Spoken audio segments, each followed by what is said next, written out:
నమస్కారం సార్, బాగున్నారా? నమస్కారం, బాగున్నాం. మీరు బాగున్నారా? మేము బాగున్నాం సార్. కేంద్రంలో బీజేపీ పాలన ఎలా ఉందండి? కేంద్రంలో బీజేపీ పాలన చాలా జనరంజకంగా ఉంది. సబ్కా వికాస్, సబ్కా ప్రయాస్, సబ్కా వికాస్ అనే ఏదైతే నినాదం తీసుకొని మోడీ గారు పరిపాలన ప్రారంభించారో అది కాశ్మీర్ నుంచి కన్యాకుమారి వరకు కావచ్చు, ఇక్కడ కర్ణాటక నుంచి ఈశాన్య రాష్ట్రాల వరకు కావచ్చు, అభివృద్ధి విషయంలో కానీ శాంతి భద్రతల విషయంలో కానీ అన్నింటిలో బీజేపీ అనుకున్న దానికంటే ఎక్కువనే చేసి చూపెట్టింది 10 సంవత్సరాలు నరేంద్ర మోడీ గారు. మీరు శాంతి భద్రతల విషయంలో తీసుకుంటే ఆర్టికల్ 370ని రద్దు చేసి కాశ్మీర్లో వివాదాన్ని పరిష్కరించారు. అలాగే చైనా సరిహద్దులో ఉన్న గొడవలు కూడా పరిష్కరించారు.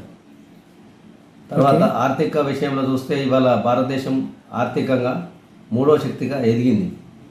ప్రపంచంలో రేపు రాబోయే కాలంలో విశ్వగురువుగా ఎదిగే అవకాశం మన నరేంద్ర మోడీ గారు కల్పించారు. ఒకప్పుడు యోగా అంటే తెలియని ప్రపంచము ఇవాళ ప్రపంచంలో యోగా మన యోగ గురువుగా మారింది. ప్రతి ఒక్కరూ ఆంగ్లేయ వైద్యాన్ని వదిలేసి యోగా ద్వారా వారి శారీరక రుగ్మతను నయం చేసుకుంటున్నారు. అవినీతి లేకుండా, కుంభకోణాలు లేకుండా బీజేపీ పాలనపై మీ అభిప్రాయం ఏంటి?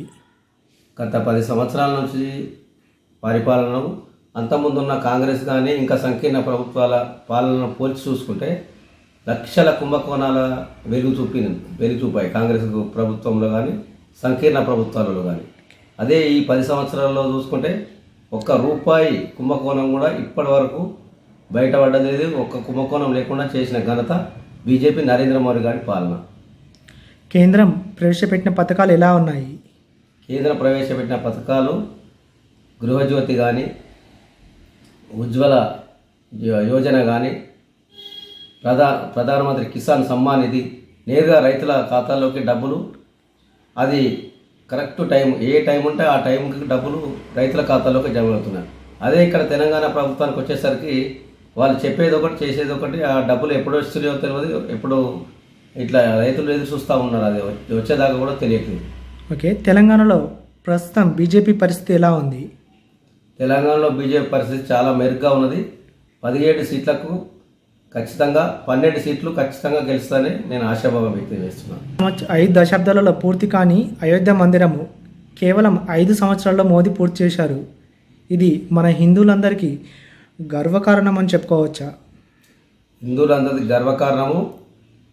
మనకు ఒక మోడీ గారు ఆయన మరో హనుమంతుని రూపంలో వచ్చి, మరో భక్త రామదాసు రూపంలో వచ్చి ఆ అయోధ్య రామ మందిరాన్ని ఆ రాముడే పూర్తి చేయించుకున్నాడు.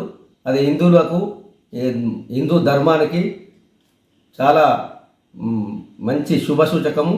దాని ద్వారా ఇంకా భారతదేశం పురోగతిలో ధర్మంగా అభివృద్ధి చెందుతూ పురోగతి చెందుతుంది. అది చాలా మంచి శుభసూచకం. 500 సంవత్సరాల కళ, హిందువుల కళ నెరవేరింది. అభివృద్ధి విషయంలో ప్రతిపక్ష ఎంపీలు, పాలక ఎంపీలని తేడా లేకుండా అభివృద్ధి చేపిస్తున్నారు దేశం అంతటా. కాబట్టి ఇలా ప్రతిపక్ష ఎంపీలు కూడా ఆయనకు మద్దతుగా ఉన్నారు. కొన్ని ప్రతిపక్ష పార్టీలు కూడా మద్దతుగా ఉన్నాయి. ఒకప్పుడు వ్యతిరేకించిన చంద్రబాబు నాయుడు కూడా ఇవాళ మోడీ గారితో కలిసిండు. గతంలో కేసీఆర్ గారు హరితహారం అని పెట్టిండు.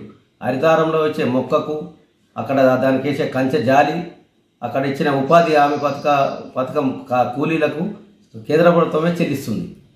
వైకుంఠ ధామాలు కట్టారు, అది ఉపాధి హామీ పథకం కిందనే కట్టారు, NRGS కింద. అది కూడా కేంద్ర ప్రభుత్వం ఇచ్చింది.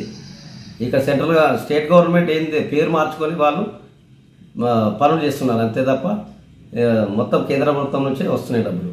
కాబట్టి తెలంగాణ ప్రజలకు విన్నవించేది ఏమంటే, ఈ 10 సంవత్సరాలు మనం మోడీ గారికి అవకాశం ఇస్తే భారతదేశాన్ని అభివృద్ధి పథంలో తీసుకెళ్ళి విశ్వగురువుగా తీసుకెళ్లే ప్రయత్నం చేస్తున్నాడు.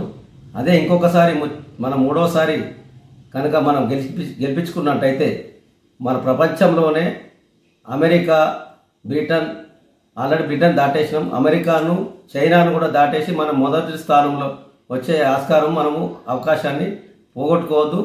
మనం దయచేసి బీజేపీని, నరేంద్ర మోడీ గారిని మళ్ళీ 3వసారి ముచ్చటగా 400 సీట్ల పైన భారతదేశం మొత్తంలో తీసుకొచ్చి మనం బీజేపీ ప్రభుత్వాన్ని ఖచ్చితంగా ఏర్పాటు చేసుకోవాలని తెలంగాణ ప్రజలకు విజ్ఞప్తి చేసుకుంటున్నాం.